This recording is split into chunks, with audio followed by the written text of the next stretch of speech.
How are we doing, everybody? Welcome back to the channel. I appreciate you tuning in. Today I'm going to start welding up the cage. As much as I got done anyway, I got to still mount a seat, still got to do down tubes and diagonal and harness bar.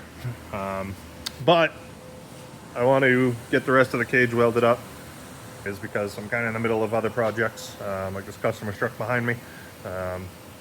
I really don't have a ton of time to get a bunch of tools out to mount the seat. I'm also out of tube right now, so I don't have any tube to do the harness bar, to do the down tubes, to do the diagonal bar. So really I'm just going to weld up what I have, weld up the door bars, weld up the A-pillars and everything, and get it ready to get those other tubes in, drop it down, weld it, call it a day. But for right now, I'm just gonna burn the door bars in and the A-pillars, stuff like that, and go from there.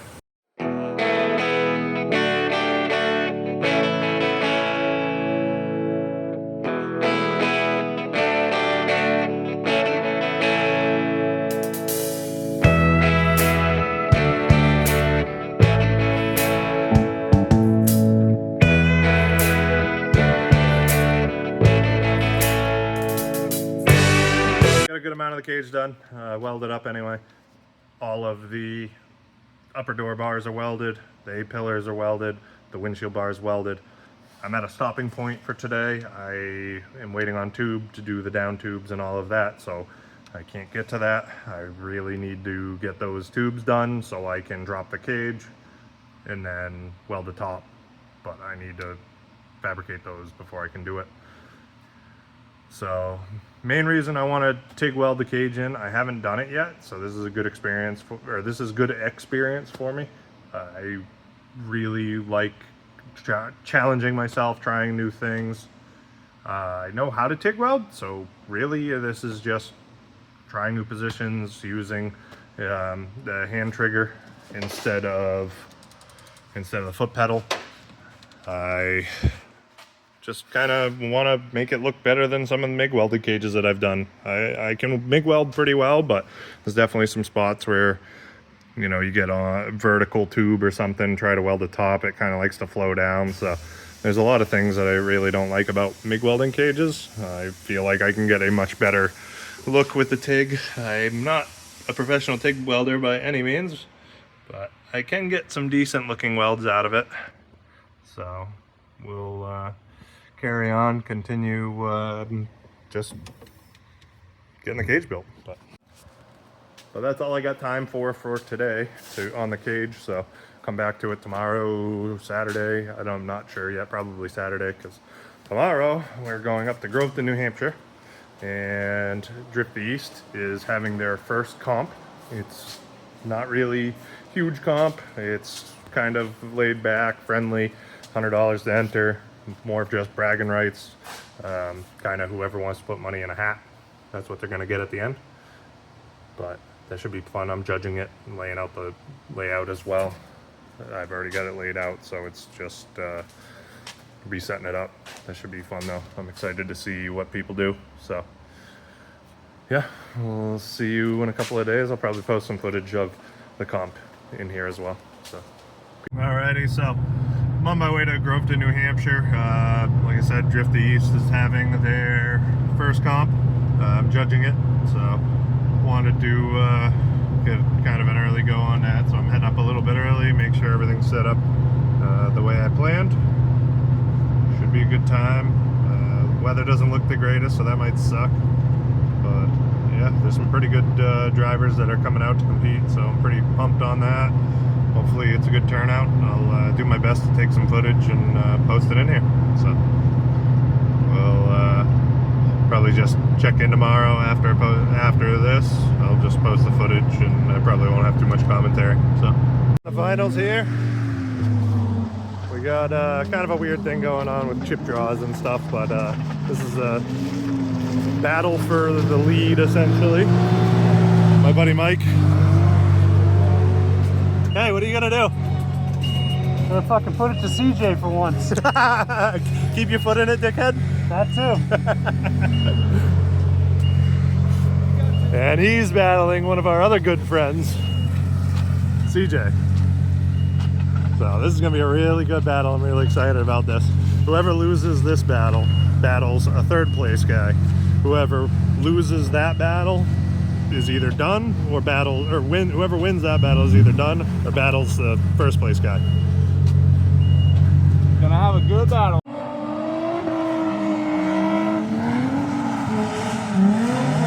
Whoa, nice and smooth.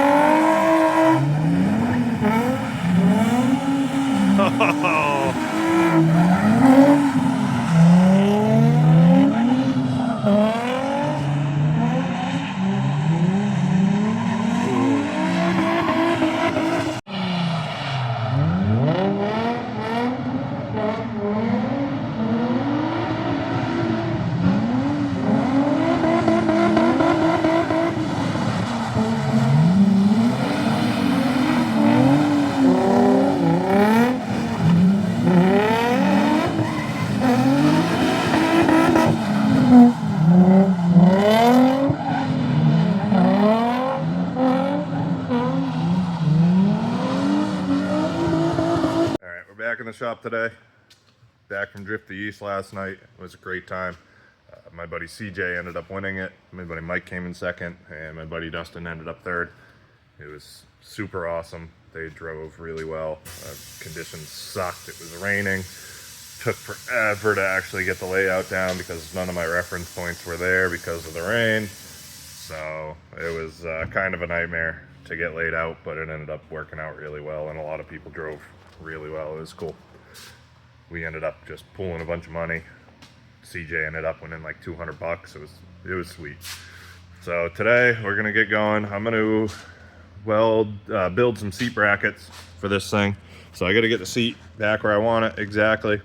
Build some brackets. I'm probably gonna end up bolting the seat bracket to the tunnel. That way I can get to it because the seat is up against the tunnel, so I can't get to the side of it to get the bolts in the side of the seat.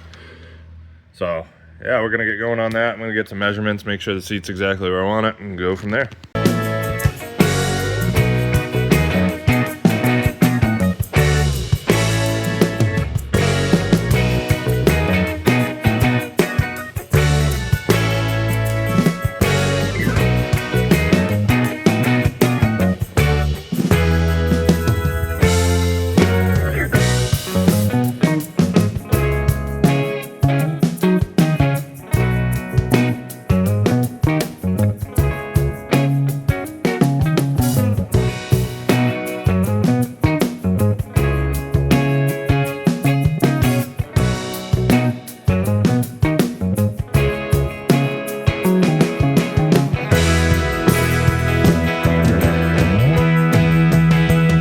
So before I get the seat brackets cut out, I want to do one thing. Since the floor where the seat bolts are lower, I got to make little adapters because the stud isn't long enough either. So what I'm gonna do is I'm going to take some FDF. They're like a adapter bolt essentially. They're a little taller than I would like. I want it to sit flush on the floor. So we're gonna mill those down on the lathe just a touch. It's like 12 thousandths of an inch too long. Once I mill those down, we can put those, it'll sit perfectly flat against the floor. Be mint.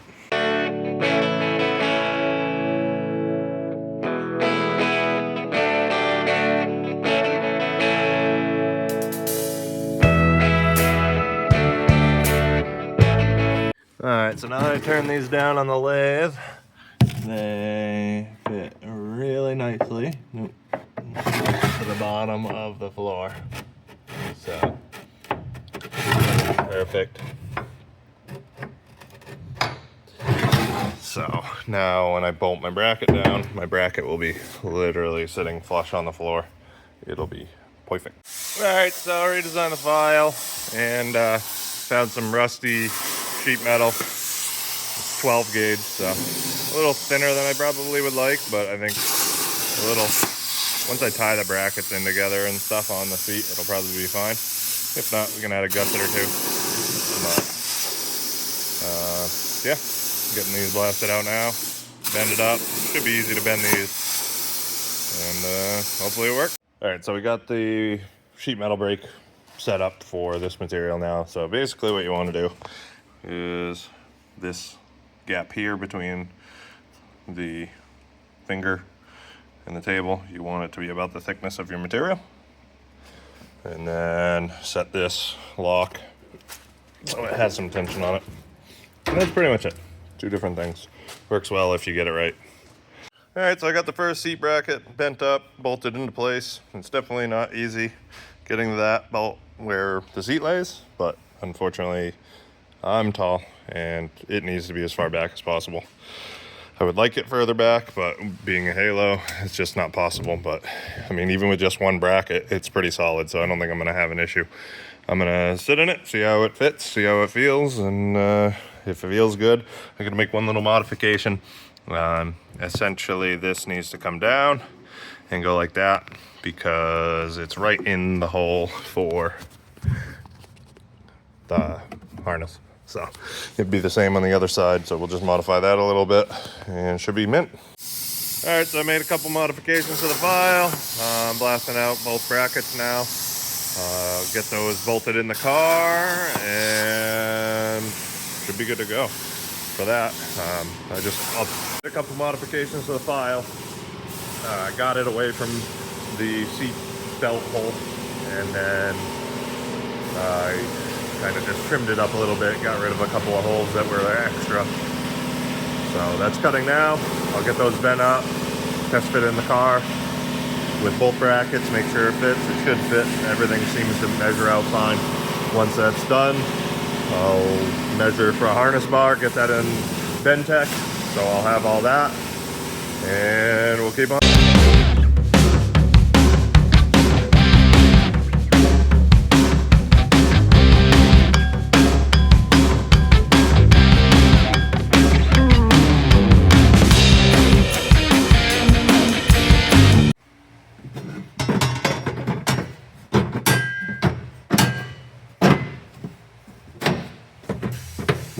These brackets fit really nicely. I'm really happy with them.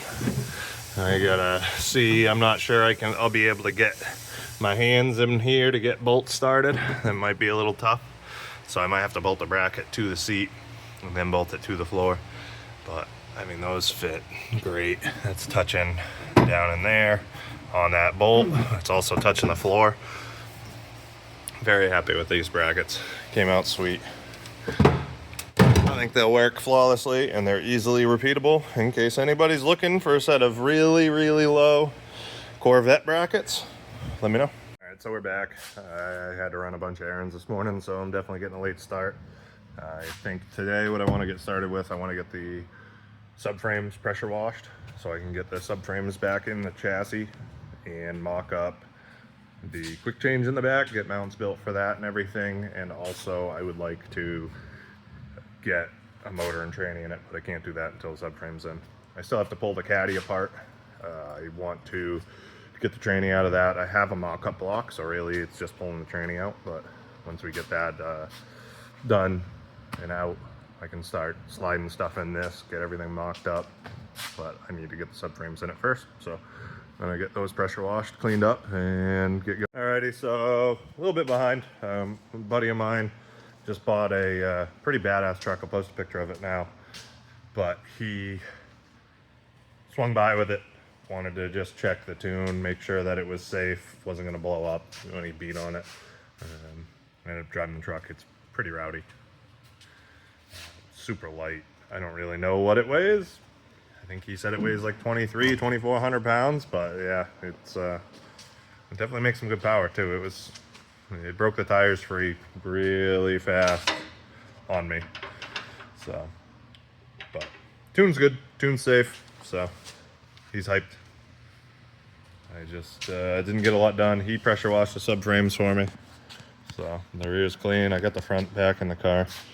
So I'm gonna spin this around, get the rear in it, and then see about putting the quick change in. All right, so I got the subframe in. I got the quick change bracket on. I only ordered the front FD bracket through Josiah because I'm not running a regular Bulldog quick change for IRS. It's kind of a side project I've had going on. Haven't showed it on the channel yet, but I am converting solid axle quick change to IRS.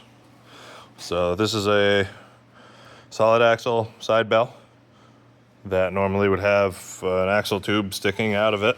The axle tube's over there on the floor. But I've milled it down and made a stub shaft for it. Come on. Oh, all right, well. So this is stub shaft that I've made. So this is a Ford Explorer IRS 88 31 spline axle.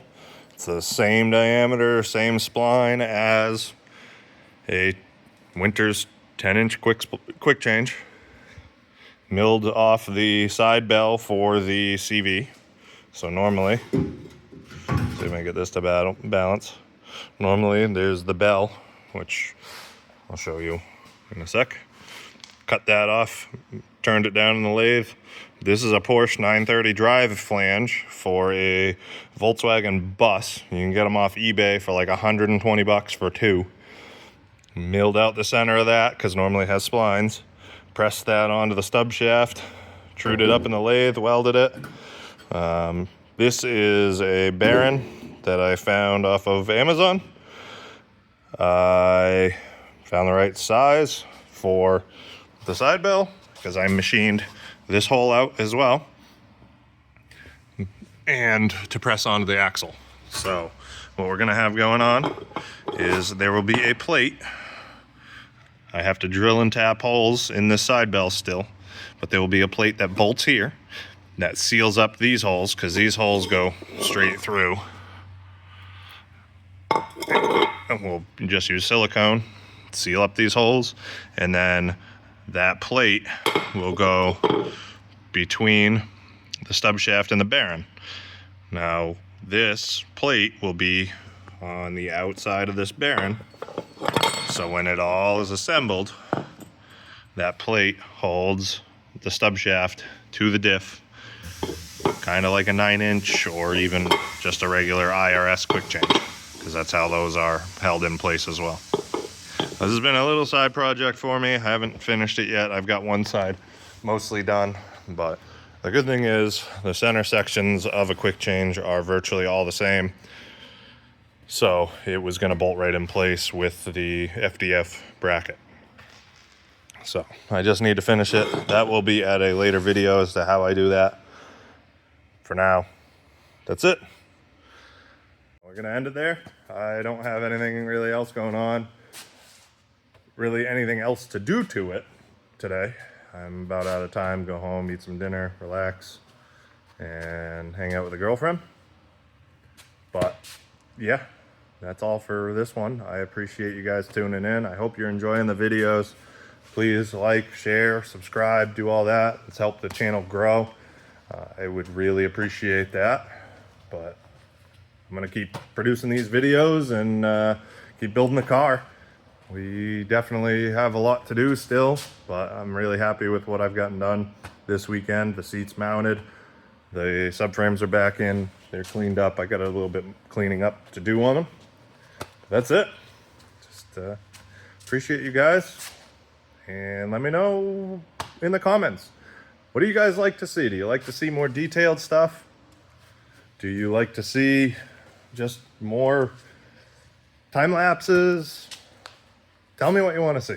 I really like hearing the input from you guys. Want to know what I can change, what I can add. If you guys don't want to see my ugly face at all, I get it. I'm totally okay with it. Even if you guys don't want to hear my voice, just let me know. But thank you guys. I appreciate you tuning in. Like, share, subscribe, do all that stuff. Really helps out, helps me grow the channel. Helps me get motivated to make more of these videos. So, till next time.